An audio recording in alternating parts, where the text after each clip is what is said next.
Hello and welcome to this video.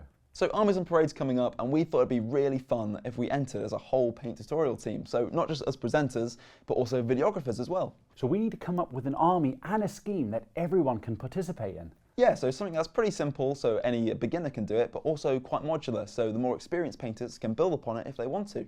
So naturally, the next thing that we needed to do was choose what army we were going to have. And initially we were thinking Seraphon, and then we thought about the Necrons, but eventually we kind of settled on the Tyranids. Yeah, so Tyranids are really good for a multitude of reasons, but they lend really well to contrast paint, and contrast paint is really beginner friendly and great for getting your models on the table quickly. The army really lends itself well to new hobbyists because we have a vast array of models that we can show the new hobbyists how to paint on with. We've got the really small ones right up until the massive leader beasts, which will be really cool to paint. Yeah, and they're really exciting as well. Some of our team might want to paint 10 Termagants, or one of our team members might just want to paint one giant Carnifex. It's really up to them. So the next thing we needed to do was come up with a colour scheme, and Tyranids have some really cool colour schemes. They've got Leviathan, they've got Kraken, there are so many really good ones. We could have even made our own scheme if we wanted to. So we did some research and we read through the codexes, we picked up some old white dwarves, as well as popped into the Warhammer World Museum, where we saw all of the old school alternative schemes that are on display there. But we eventually settled on Hive Fleet Jormungandr.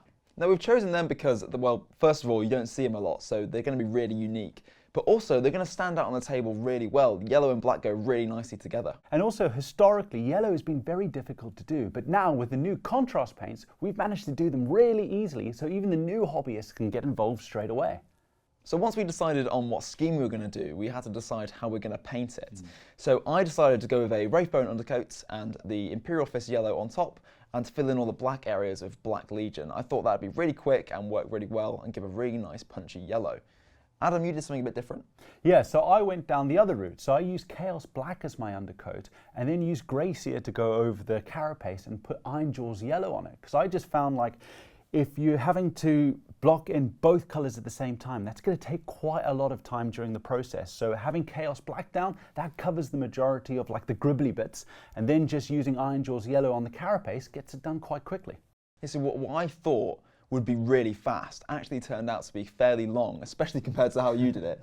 So a big takeaway from this is, well, test models are super important. Maybe it sounds really good on paper, and when you come to do it, it's not like that at all. So we both did a test model different ways, but then you changed my mind, you convinced me onto your way of doing it because of those two test models. Just don't be afraid to experiment when doing it. The more test models, the better. And there we are. We hope you've enjoyed that insight into our painting process. The team is really looking forward to getting started. Just a few things to remember when going into planning your own army schemes.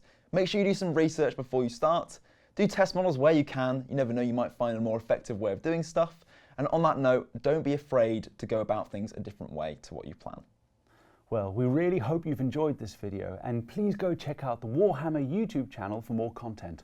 Or you can head into your local Warhammer store where our amazing staff will be more than happy to help. Well, from the two of us, we say goodbye. Bye-bye.